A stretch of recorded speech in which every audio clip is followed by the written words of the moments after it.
آج سے تقریباً 1 صدی قبل اس امت پر بے یقینی کی کیفیت کو مسلط کیا گیا، اور ہمارے نفسیات کے ماہرین کہتے ہیں کہ یہ بچوں کے ساتھ بھی نہ کریں، کہ بچوں کو کہیں تم کچھ نہیں کر سکتے۔ جب آپ بچوں کو تانا دیتے ہیں تو وہ واقعی کچھ نہیں کر پاتے۔ تو اس لیے امت کو بے یقینی میں مبتلا کرنے کے لیے مغرب کی برتری کو ثابت کیا گیا، جگہ جگہ 2 نمبر دانشور بٹھا دیے، حتیٰ کہ ہماری عصری دانشگاہوں کے اندر فرنگی روحوں کے بے حس ڈھانچے مشرقیت کو گالی دینے لگے اور مغربیت کے قصیدے پڑھنے لگے، ان کی تہذیب اور تمدن کے گن گانے لگے اور اپنی تہذیب کو ڈیگریڈ کرنے لگے، اور دنیا کے سامنے یہ بات باور کی کہ یہ ناقابل تسخیر ہیں، ان کا مقابلہ نہیں ہو سکتا۔ یہ بے یقینی اس امت کو توڑ کے رکھ دیا۔ اقبال نے آج سے 100 سال قبل کہا تھا، سنے تہذیب حاضر کے گرفتار، غلامی سے بدتر ہے بے یقینی۔ اور اس امت کی نشأت کو، اس امت کی نہضت کو روکا گیا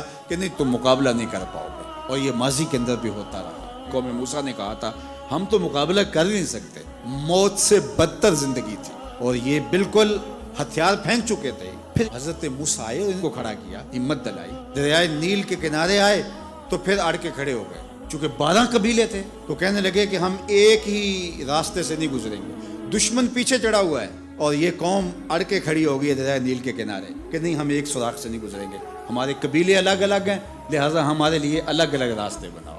قومیں جب نکبت میں، رسوائی میں چلی جاتی ہیں تو یہی حال ہوتا ہے۔ وہ کسی نے کہا کہ ہم ایران کا ساتھ نہیں دے سکتے، وہ تو شیعہ ہیں، تو میں نے کہا کہ چلو آپ نیتن یاہو کا دے دو، وہ تو سنی ہے۔ اس حالت کے اندر نیل کے کنارے کھڑے ہیں اور اب بھی کہہ رہے ہیں کہ نہیں، ہم ایک گلی سے نہیں گزر سکتے۔ 12 رستے بن گئے، 12 رستوں سے 12 قبیلے گزرے۔ ادھر وہ بالکل دوسرے کنارے کے قریب پہنچ گئے اور ادھر ان کا آخری آدمی دریا میں داخل ہو گیا۔ اب حکم ہوا دریا کو کہ اب تو چلنا شروع ہو، اور یہ پھر پانی میں ڈوب رہے تھے اور یہ کنارے پہ دیکھ کے اپنے قاتل کو آنکھوں سے دیکھ رہے تھے۔ بڑا لطف آتا ہے جب قاتل کو مرتے ہوئے دیکھیں۔ آج کل بڑا مزہ آ رہا ہے، آج کل بہت خوشی ہو رہی ہے۔ یہ آج ہی مجھے کسی نے بھیجا کہ اسرائیل کے وزیر ثقافت نے ایک ہاسپٹل پہ کوئی میزائل لگا ہے، اس کی کوئی دیوار گر گئی ہے، تو اس نے کہا کہ یہ انسانیت تو نہیں ہے۔ میں نے کہا جب تم نے بچوں کو بھی کھینچ کے نکالا تھا اور آکسیجن کی نالیاں بھی توڑی تھی اور بم برسائے تھے، ان کی رگوں کے اندر بھی سرخ خون دوڑتا تھا، وہ بھی انسان تھے، تم اتنی جلدی بھول گئے؟ تم نے 80,000 لوگوں کو پیس کے رکھ دیا اور آج تمہیں مزہ آیا؟ میاں ابتدائے عشق ہے، روتا ہے کیا؟ آگے آگے دیکھیے ہوتا ہے کیا؟ ابھی تو لطف آئے گا، ابھی تو تمہیں پتہ چلے گا کہ درد کیا ہوتا ہے۔ ابھی 1-2 ماہ قبل آئرن ڈوم کی کہانیاں یہ دانشور ہمیں سنا رہے تھے۔ وہ کہتے تھے وہاں چڑیا بھی اندر نہیں جا سکتی، لیکن پھر دنیا نے میزائل جاتے دیکھے، کیسا خوف زدہ کیا ہوا تھا۔ نہیں، ناقابل تسخیر ہے، اس کا مقابلہ نہیں ہو سکتا۔ وہ آسمان سے اترے ہیں، کیوں ان کا مقابلہ نہیں ہو سکتا؟ خدا چاہے تو ممولے سے شہباز کو لڑا دے، وہ تو ابابیلوں سے ہاتھی مروا دیتا ہے۔ تو اللہ جل شانہ کمزور نہیں ہوا، اس کی خفیہ تدبیریں ابھی ختم نہیں ہوئیں اور کبھی ختم نہیں ہوں گی۔ تم ایک چال چل رہے ہو اور وہ تمہیں چال میں پھنسا رہا ہے۔ میرے اللہ نے اس امت کے تنے نازک کے اندر زندگی کی لہریں پیدا کر دی اور ایک تموج پیدا ہو گیا ہے۔ اگرچہ آج بھی وہ فلسفہ، آج وہ دانشوری کا جعلی غلغلہ موجود ہے، آج بھی مایوسی کے نعرے لگائے جا رہے ہیں۔ 4 دن کی کہانی ہے، اس کے بعد آپ کو ایران کھنڈر بنا دکھائی دے گا، بن جائے کھنڈر، اس سے کوئی فرق نہیں پڑتا۔ جو پیغمبروں نے جنگیں لڑی ہیں اس کے نقصان پیغمبروں نے اٹھائے، اس سے کیا ہوتا ہے؟ تم کھنڈر کی بات کرتے تو کربلا کھنڈر نہیں بنا تھا، لیکن آج جھنڈے حسین کے جھول رہے ہیں، یزید کے تو نہیں جھول رہے۔ تو یہ کھنڈر اسرائیل بننے والا ہے، اسلام کا جھنڈا اونچا ہوگا۔ آل اسلام و یالو ولا یولا علیہ، اسلام سر بلند ہے، سر بلند رہے گا، اور شرق سے لے کر غرب تک جھنڈا میرے حضور کے نام کا لہراتا رہے گا۔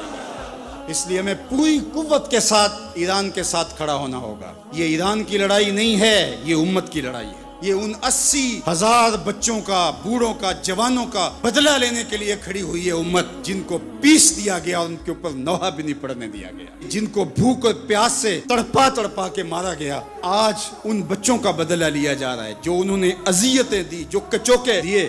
اس ممبر پہ بیٹھ کے ہم روتے رہے، ہماری خلوتیں، ہمارے حجرے آنسوں سے بھر گئے۔ ہم تو صدیوں سے روتے آ رہے ہیں جو ہمارے ساتھ ہوا۔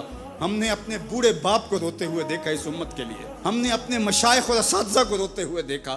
یار یہ وقت ہے، کیوں مایوسی پھیلاتے ہو؟ کتاب ملت بیضا کی پھر شیرازہ بندی ہے کہ شاخ ہاشمی کرنے کو ہے پھر برگو ثمر پیدا، نوا پیرا ہو ہے بلبل کہ ہو تیرے ترنم سے کبوتر کے تنے نازک میں شاہی کا جگر پیدا۔ انشاءاللہ یہ دن گنے جا چکے ہیں، مغرب سے قیادت مشرق کی جانب منتقل ہونے والی ہے۔ آپ چائنا کے صدر کا بیان پڑھیے، بصیرت اور حکمت سے بھرا ہوا وہ بیان تھا جس نے سینہ ٹھنڈا کر دیا۔ دنیا کی نظروں میں سب کچھ ہے، بس ایک آواز اٹھنی ہے اور دنیا کی نئی صف بندی ہوگی اور مغرب سے مشرق کی جانب قیادت منتقل ہو رہی ہے انشاءاللہ، اور وہ وقت دور بھی نہیں ہے کہ انشاءاللہ اسلام کا جھنڈا پوری دنیا کے اوپر لہرائے گا اور مسلمان سر بلند ہوں گے۔ اور یہ بات ہم عرض کرنا چاہتے ہیں، پوری دنیا بھی اسرائیل کو مان لے، پاکستان کبھی تسلیم نہیں کرے گا انشاءاللہ۔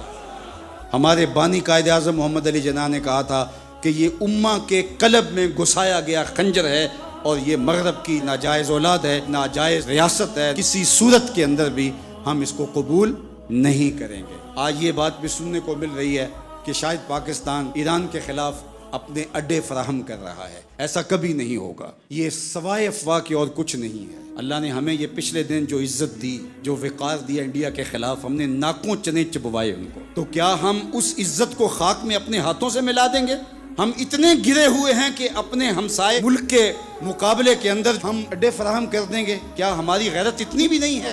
کبھی نہیں ہوگا انشاءاللہ۔ ہم ایران کے ساتھ کھڑے ہوں گے، کیسے کھڑے ہوں گے یہ ہمارے عسکری ماہرین کا تجربہ ہے کہ انہوں نے کیسے کھڑے ہونا ہے اور کس طرح ساتھ دینا ہے۔ ہم وہاں سے زخم لگائیں گے، تمہیں پتہ بھی نہیں چلے گا یہ تیر آیا کدھر سے ہے انشاءاللہ۔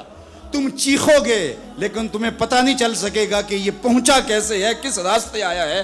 انشاءاللہ اب تمہارے رونے چیخنے کا دور شروع ہوا اور انشاءاللہ بیت المقدس ان قریب ایسے مرحلے میں پہنچے گا کہ ہم یہاں کہہ رہے ہوں گے کہ ہم بیت المقدس کے راستے مدینے جا رہے ہیں۔ انشاءاللہ بیت المقدس آزاد ہوگا اور ہم ایسے حج عمرے کریں گے کہ اللہ کے ایک گھر سے احرام باندھیں گے اور دوسرے گھر میں جا کے عمرہ کر کے اور حج کر کے کھولیں گے انشاءاللہ العزیز۔ وہ وقت جلد یا بدیر آنے والا ہے جو کہ الحق کو یالو ولا یولا الیہ، حق ہی سر بلند ہوگا، جلد یا بدیر اسلام نے ہی غالب آنا ہے اور انشاءاللہ وہ آ کے رہے۔